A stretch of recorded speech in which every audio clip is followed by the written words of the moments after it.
Salut les esprits curieux, bienvenue dans ce nouveau voyage d'introspection. Aujourd'hui, nous allons aborder une corde très sensible, une qui résonnera probablement en toi plus que tu ne l'imagines. T'es-tu déjà arrêté pour penser au nombre de versions de toi-même qui existent? Une pour tes parents, une autre pour tes amis, une de plus pour ton travail. Et bien sûr, la version presque parfaite que tu affiches sur les réseaux sociaux. C'est épuisant, tu ne trouves pas? La question qui nous tourmente en silence est brutalement simple. Laquelle de toutes ces versions es-tu vraiment? Ou, plus troublant encore, reste-t-il quelque chose d'authentique sous tous ces masques que nous portons au quotidien? Réfléchis un instant. Qui es-tu quand absolument personne ne te regarde? La réponse pourrait te surprendre, voire t'effrayer un peu. Ce phénomène n'est pas nouveau, mais l'ère numérique l'a poussé à un extrême dangereux. Nous vivons ce que le sociologue Erving Goffman a appelé la présentation de soi dans la vie quotidienne. Il a proposé une idée fascinante. Nous sommes tous des acteurs sur la grande scène de la société. Notre vie n'est pas tant vécue qu'interprétée. Goffman a décrit comment nous avons une scène frontale et une scène arrière, ou des coulisses. La scène frontale est l'endroit où nous jouons notre rôle public. C'est la version polie de nous-mêmes, le professionnel compétent, l'ami amusant, l'étudiant assidu. C'est le personnage que nous avons construit pour que le monde le voie et l'applaudisse. Mais ensuite, il y a les coulisses, cet espace privé où l'on peut enlever son déguisement. C'est là que l'on laisse tomber le sourire, où l'on admet nos doutes, nos peurs et nos insécurités. C'est l'endroit où nous pouvons être désordonnés, imparfaits et surtout honnêtes. Le problème, c'est que nous passons de moins en moins de temps dans nos propres coulisses.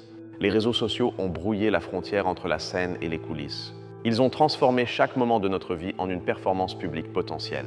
Le petit déjeuner que tu manges, les vacances que tu prends, même tes moments de prétendue détente, tout devient du contenu à soigner, filtrer et présenter à une audience invisible. Cette pression de maintenir une performance constante est ce que les psychologues appellent la gestion de l'impression. C'est un effort cognitif et émotionnel énorme. Nous calculons constamment comment nos actions, nos mots et nos photos seront perçus par les autres. Nous sommes devenus les directeurs marketing de notre propre marque personnelle. L'objectif de cette performance perpétuelle est la validation. Nous recherchons des j'aime, des commentaires positifs, des abonnés. Chaque notification est un applaudissement de l'audience, une confirmation que notre jeu est convaincant. Une petite décharge de dopamine qui nous assure que nous faisons du bon travail en étant la personne que nous croyons que les autres veulent que nous soyons. Mais cet applaudissement numérique a un coût très élevé. Le sacrifice, c'est notre propre authenticité. L'authenticité, en termes philosophiques, est le degré auquel nos actions sont congruentes avec nos valeurs et nos désirs intérieurs. C'est vivre de l'intérieur vers l'extérieur et non de l'extérieur vers l'intérieur. Et c'est exactement le contraire de ce que nous faisons en ligne. En filtrant nos vies, nous n'éliminons pas seulement les imperfections visuelles, comme une tache sur la peau ou un mauvais angle. Nous filtrons les émotions difficiles, nous cachons la tristesse, l'anxiété, l'ennui, l'échec. Nous présentons un récit de succès et de bonheur constant qui est fondamentalement faux et profondément néfaste. Ce défilé de perfection crée un cycle toxique de comparaison sociale. Nous voyons les performances soigneusement éditées des autres et les comparons à nos propres coulisses désordonnées. Nous nous demandons pourquoi nous ne sommes pas aussi heureux, aussi prospères ou aussi attrayants que les personnages que nous voyons sur nos écrans, oubliant qu'ils jouent aussi un rôle.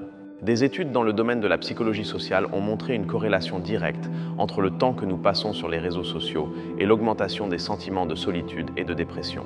C'est un paradoxe cruel. Dans notre quête de connexion par la performance, nous finissons par nous sentir plus isolés que jamais. La peur qui sous-tend tout cela est la peur du jugement. Nous craignons que si nous montrons notre vrai moi, avec toutes ses failles et contradictions, nous serons rejetés.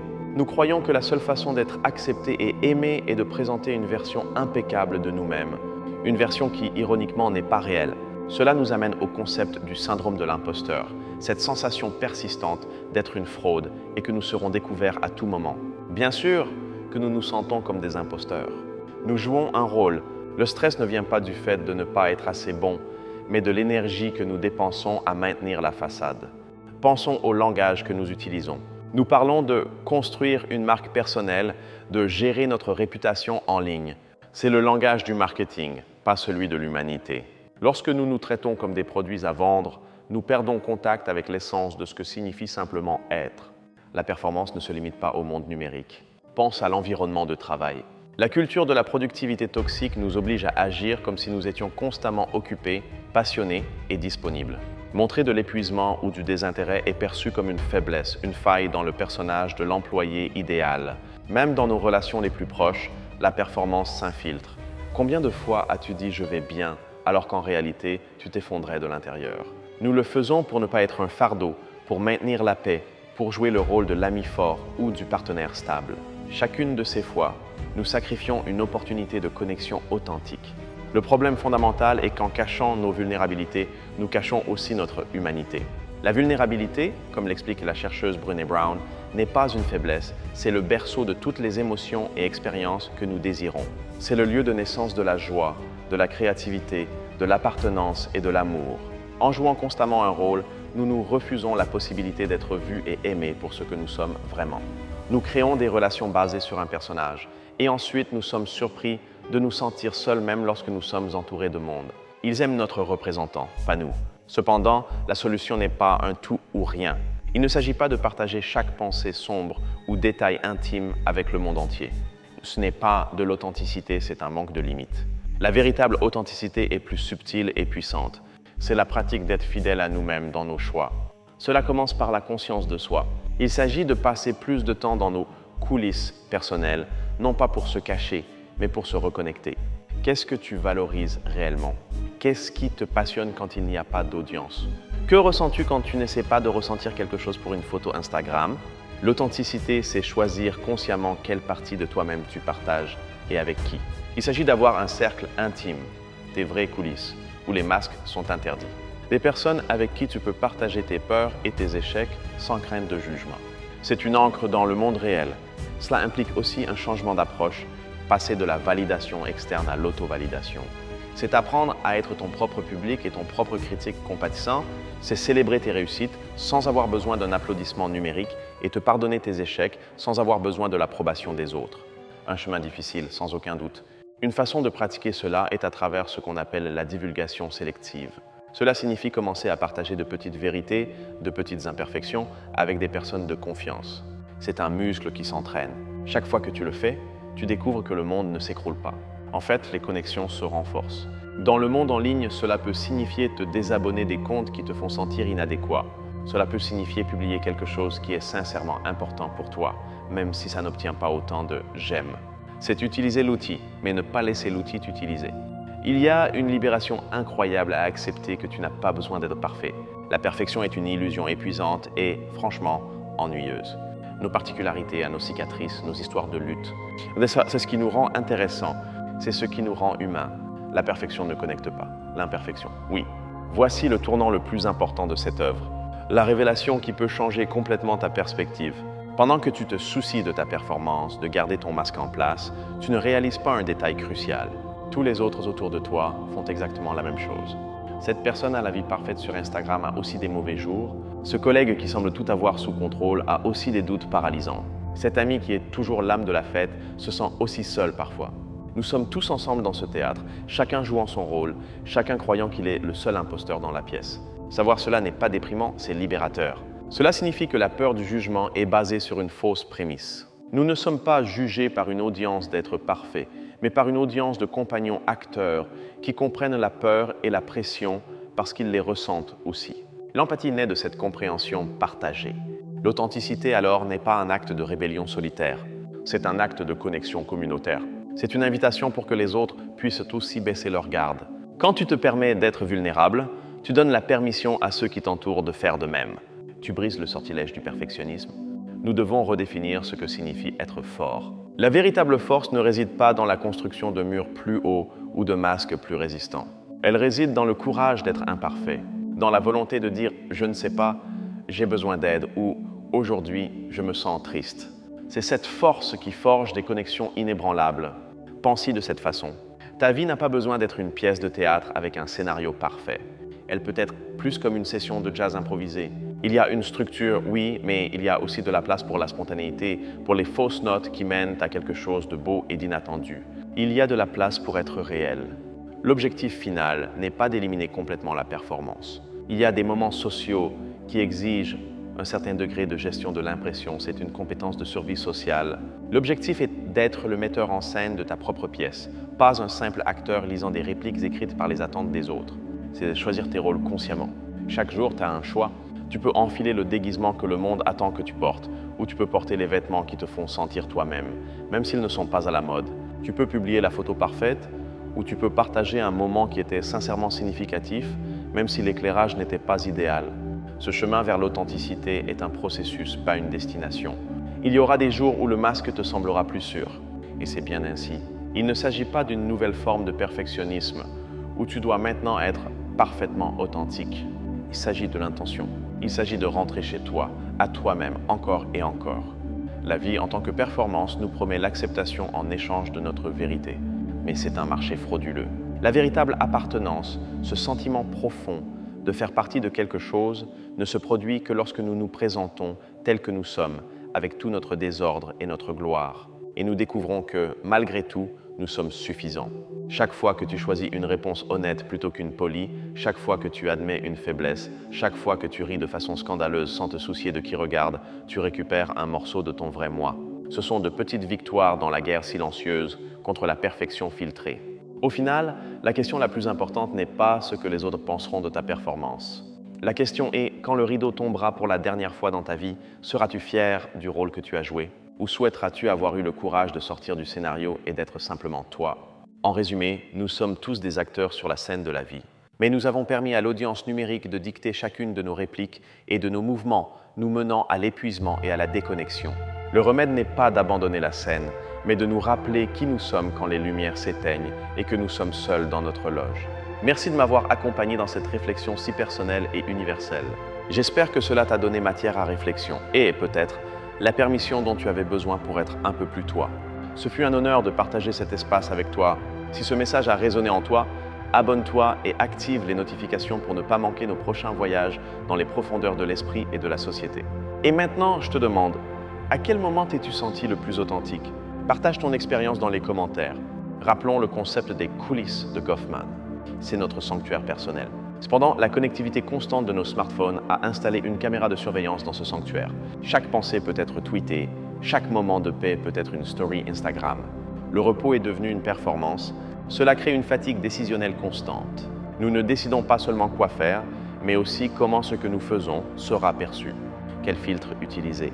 Quelle légende est astucieuse mais pas prétentieuse? À quelle heure publier pour une portée maximale? Chaque action simple se complique d'une couche de stratégie de performance, épuisant nos ressources mentales. La culture du hustle, ou la culture de l'agitation et du travail incessant, est un exemple parfait de cette performance. Elle glorifie l'épuisement comme un insigne d'honneur. Les gens rivalisent même pour savoir qui dort le moins, qui travaille le plus les week-ends. On joue le rôle de l'entrepreneur infatigable, cachant souvent une profonde anxiété et une peur de l'échec.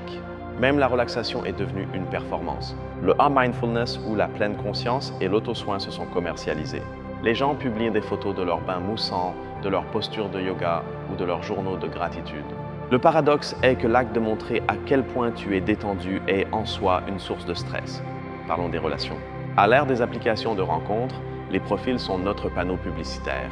Nous choisissons nos meilleures photos, résumons notre personnalité dans une biographie astucieuse. Nous allons au rendez-vous comme si nous allions à un entretien d'embauche pour le poste de partenaire idéal. La spontanéité et la découverte organique se perdent. Ce phénomène a des racines anthropologiques profondes. Les êtres humains sont des créatures sociales. Historiquement, être accepté par la tribu était une question de survie. Le rejet signifiait la mort. Notre cerveau est donc programmé pour surveiller les normes sociales et ajuster notre comportement. Le problème est que notre tribu est maintenant composée de milliards de personnes. Le philosophe Jean-Paul Sartre a parlé de la mauvaise foi. C'est un type d'autotromperie dans lequel nous prétendons que nous ne sommes pas libres. Nous adoptons des rôles sociaux, comme celui de serveur ou de professeur, et nous agissons comme si leurs règles étaient absolues, oubliant que c'est nous qui choisissons d'interpréter ce rôle. Nous renonçons à notre liberté pour éviter l'anxiété du choix. La pression de la perfection filtrée nous prive de la capacité d'être des débutants. La peur de montrer un essai maladroit ou un travail en cours nous empêche d'apprendre de nouvelles choses. Si nous ne pouvons pas être des experts immédiatement, nous préférons ne pas essayer du tout pour ne pas nuire à notre image soignée. Cela atrophie notre croissance personnelle. La mémoire elle-même est altérée par cette culture de la performance. Nous ne vivons plus le moment, nous le documentons. Nous voyons un coucher de soleil à travers l'écran de notre téléphone, cherchant l'angle parfait.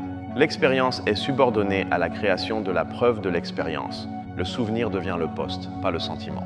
Considère le concept de capital social. C'est la valeur que nous tirons de nos connexions. À l'ère numérique, nous confondons souvent la quantité et la qualité. Nous accumulons des abonnés et des amis comme une forme de capital, mais ces connexions sont souvent superficielles. Elles sont une audience pour notre performance, pas une communauté de soutien. Une conséquence dangereuse de cela est la polarisation. Lorsque nous ne présentons qu'une version idéalisée de nous-mêmes, les personnes avec lesquelles nous interagissons le font aussi. Cela rend difficile le débat nuancé. Si admettre des doutes est perçu comme une faiblesse, alors tout le monde s'accroche à ses positions avec une certitude artificielle créant de la division. Le corps devient un objet central de la performance. La culture du fitness et de l'alimentation, amplifiée par les réseaux sociaux, nous pousse à jouer le rôle de la personne saine. Chaque repas est jugé, chaque entraînement doit être enregistré. Le bien-être devient une métrique de performance, pas une expérience de soin. Même la parentalité est devenue un spectacle. Les parents ressentent la pression de montrer une vie de famille idyllique, avec des enfants toujours heureux et des activités éducatives. Le désordre, l'épuisement et la frustration, qui sont des parties réelles et normales de l'éducation, sont cachés, créant des standards irréalistes pour les autres parents. Il est crucial de comprendre que la technologie n'est pas intrinsèquement mauvaise. C'est un outil. Le problème est que ces plateformes sont conçues pour exploiter nos insécurités les plus profondes. Les algorithmes récompensent le contenu accrocheur et parfait, pas le contenu nuancé et réel. Nous jouons sur un terrain conçu pour que les masques gagnent. La pratique de la détox digitale apparaît comme une réponse à cela. C'est une tentative consciente de retrouver nos coulisses, éteindre les notifications, laisser le téléphone dans une autre pièce, sortir, marcher sans l'objectif de le photographier. Ce sont de petits actes de rébellion pour réclamer notre attention et notre présence. L'authenticité demande du courage. Le courage de ne pas plaire à tout le monde. Quand tu arrêtes de jouer, certaines personnes de ton audience peuvent s'en aller, et c'est bien ainsi. Cela signifie que tu crées de l'espace pour les personnes qui se connectent avec ton vrai moi, pas avec ton représentant soigneusement construit. Pensons à l'art. Les artistes les plus vénérés sont ceux qui nous montrent une vérité crue et vulnérable sur la condition humaine. Nous n'admirons pas la perfection, nous admirons l'honnêteté. Nous devrions aspirer à être les artistes de nos propres vies, pas les publicitaires. Le concept japonais de wabi-sabi célèbre la beauté de l'impermanence et de l'imperfection. Il trouve de la valeur dans ce qui est rustique, dans ce qui est usé par le temps. Adopter une mentalité wabi-sabi dans notre vie signifie accepter nos propres failles et défauts, non pas comme des échecs à cacher, mais comme les marques d'une vie vécue. L'antidote contre la performance n'est pas la passivité, mais l'action intentionnelle.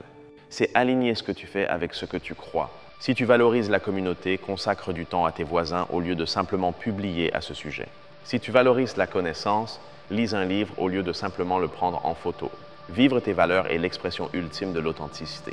L'ironie finale est que, dans notre quête d'être uniques et spéciaux à travers nos performances, nous finissons tous par nous ressembler. Nous utilisons les mêmes filtres, visitons les mêmes lieux instagrammables, poursuivons les mêmes tendances. La véritable originalité réside dans l'authenticité, dans la combinaison unique de lumière et d'ombre que tu es seul. Il existe une différence entre la vie privée et le secret. La vie privée, c'est choisir de ne pas partager certaines choses. C'est sain et nécessaire. Le secret, poussé par la honte, c'est cacher activement des parties de toi-même par peur que si les gens les voyaient, ils t'abandonneraient. La performance se nourrit souvent de ce secret honteux. Les neurosciences nous disent que la connexion sociale authentique libère de l'ocytocine, l'hormone du câlin. Cette hormone réduit le stress et augmente les sentiments de confiance et de sécurité. La validation superficielle des j'aime libère de la dopamine, associée à la récompense et à l'addiction. Nous cherchons une chose, mais nous nous contentons de l'autre. Quand tu interagis avec quelqu'un en face à face, ton cerveau traite des milliers de micro-expressions, de changements de ton de voix et de langage corporel. Cela crée une communication riche et empathique. La communication basée sur le texte et les photos est une version appauvrie de cela. Revendiquer l'authenticité, c'est aussi revendiquer les interactions incarnées dans le monde réel. L'humour est un outil puissant pour briser la performance. Rire de soi, de ses propres erreurs et maladresses, est un acte radical d'auto-acceptation. Cela montre que tu ne prends pas ta performance si au sérieux. L'humour nous connecte à un niveau fondamentalement humain, nous rappelant que nous sommes tous un peu absurdes. Commencer un journal intime, un qui ne sera jamais publié, est une façon de pratiquer d'être dans les coulisses. C'est un espace sans audience où tu peux être brutalement honnête. C'est un endroit pour découvrir ce que tu penses et ressens vraiment, sans le filtre de comment cela sonnera ou comment ce sera perçu par les autres. La prochaine fois que tu te sentiras tenté de filtrer une photo ou d'exagérer une histoire, fais une pause. Demande-toi, qui est-ce que j'essaie d'impressionner et pourquoi? Qu'est-ce que j'essaie de cacher? Cette action me rapproche-t-elle ou m'éloigne-t-elle de la personne que je veux être? Cette simple pause peut briser le cycle de la performance automatique. La nature est un grand maître de l'authenticité. Un arbre n'essaie pas d'être plus grand, il grandit simplement. Une rivière n'essaie pas d'être plus rapide, elle coule simplement. Il n'y a pas de performance, seulement l'existence. Passer du temps dans la nature peut nous rappeler la beauté d'être simplement, sans avoir besoin de jouer un rôle ou de justifier notre existence. L'héritage d'une vie authentique ne se mesure pas en abonnés ou en j'aime. Il se mesure à la profondeur des relations que tu as construites. Il se mesure à l'impact que tu as eu sur les personnes qui t'ont permis de voir au-delà de leur propre masque. Il se mesure au moment où tu t'es senti vraiment vivant, pas seulement vu. Il faut avoir de la compassion pour notre propre performance. Nous ne sommes pas faibles ou faux de le faire. C'est un mécanisme d'adaptation que nous avons appris dans un monde complexe et souvent critique. L'objectif n'est pas de haïr l'acteur en nous, mais de l'intégrer. Comprendre pourquoi il a besoin d'applaudissements et ensuite, gentiment, lui apprendre qu'il est précieux même sans eux. Pense aux jeunes enfants. Ce sont des maîtres de l'authenticité. Ils pleurent quand ils sont tristes, rient aux éclats quand ils sont heureux, disent ce qu'ils pensent sans filtre. La société nous apprend progressivement à construire nos masques. Une partie de notre travail en tant qu'adulte est de désapprendre ces leçons et de retrouver un peu de cette honnêteté enfantine. Le silence est un espace où l'authenticité peut grandir. Nous sommes tellement habitués à remplir chaque moment de bruit, de podcast, de musique, de conversation. S'asseoir en silence, sans distraction, peut être inconfortable au début. C'est dans ce silence que les vérités que nous avons ignorées commencent à chuchoter. La créativité est une voie directe vers ton moi authentique. Que ce soit en peignant, en écrivant, en cuisinant ou en programmant, quand tu es immergé dans un acte créatif, le moi qui se soucie de l'opinion des autres s'évanouit. Il ne reste que l'expression pure. Tu n'as pas besoin d'être bon, tu as juste besoin de le faire pour toi. Demande-toi, que ferais-tu si le succès était garanti? Et que ferais-tu si personne ne se souciait de ce que tu fais? La réponse qui se trouve au milieu de ces deux questions pointe souvent vers ta véritable vocation et tes désirs les plus authentiques, libérés de la pression de la performance. Accepter ta propre histoire, avec tous ses chapitres désordonnés et contradictoires, est un acte d'authenticité suprême. Ton passé n'est pas quelque chose qui doit être édité ou filtré pour la consommation publique.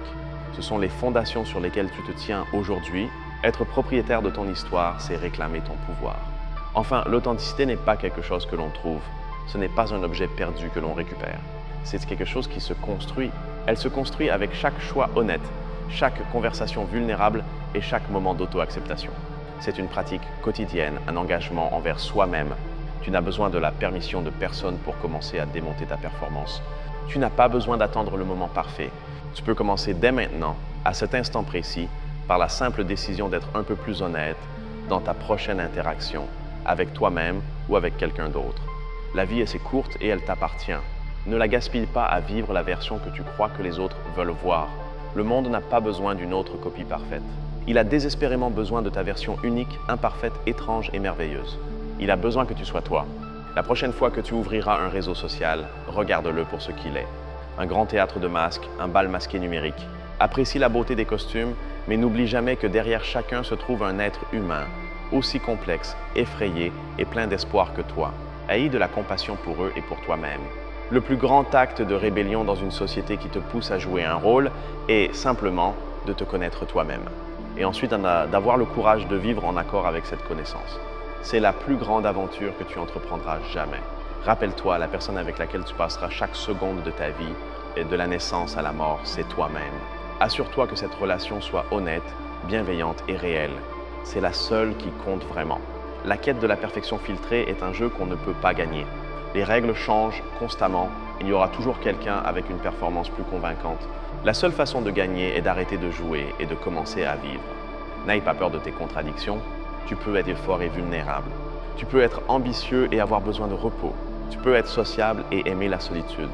L'authenticité n'est pas d'être une seule chose, c'est d'embrasser la totalité de ce que tu es.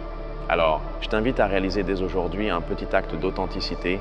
Annule un plan que tu ne voulais pas faire, dis une vérité bienveillante que tu retiens, écoute une chanson que tu adores sans honte, ou simplement, permets-toi de ne rien faire et de ne pas t'en sentir coupable. Au final, l'authenticité n'est pas un but que l'on atteint, mais une direction que l'on choisit. C'est un engagement à marcher vers ta vérité, même quand le chemin est incertain et que tes pas sont imparfaits. Et ce voyage en soi est une vie bien vécue. Notre exploration touche à sa fin, mais ton voyage ne fait que commencer. Nous avons vu que la vie en tant que performance, bien qu'étant un mécanisme de survie, nous coûte notre paix et notre connexion authentique. La perfection filtrée est une cage dorée que nous construisons nous-mêmes, un applaudissement vide en échange de notre âme. La conclusion est claire et puissante. La véritable appartenance ne se trouve pas dans la conformité, mais dans le courage d'être soi-même. La libération ne réside pas dans la création d'un masque plus parfait, mais dans le fait de trouver la force de l'enlever, ne serait-ce que pour un instant, avec les bonnes personnes. Un grand merci pour ton temps et ton attention. Ce fut un véritable privilège d'explorer ces idées avec toi.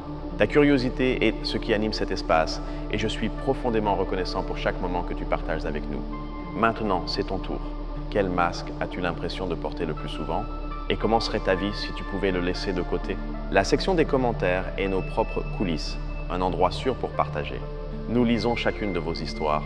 Si cette vidéo t'a apporté de la valeur, envisage de t'abonner et de rejoindre notre communauté d'esprits curieux.